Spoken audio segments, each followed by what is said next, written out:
এটা তুমি কোথায় শিখেছো? ম্যাম আমি তো মেয়ে নয়, আমি তো ছেলে, তার জন্য বাউনি দিচ্ছি।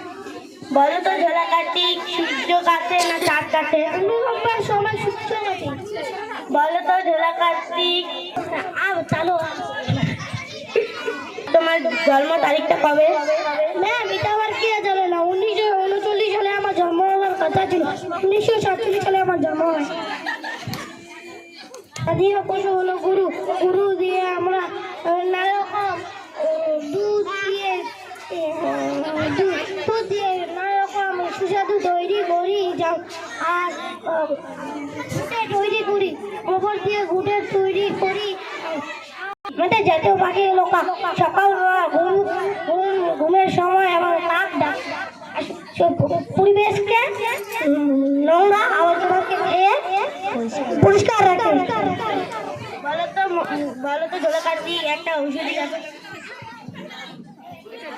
হ্যালো, বলছি তখন লোক কোনো কি কাজে লাগে? কোনো লোক মারা গেলে চোখের উপর তুলসী দেওয়া হয়। সেটা যাবে।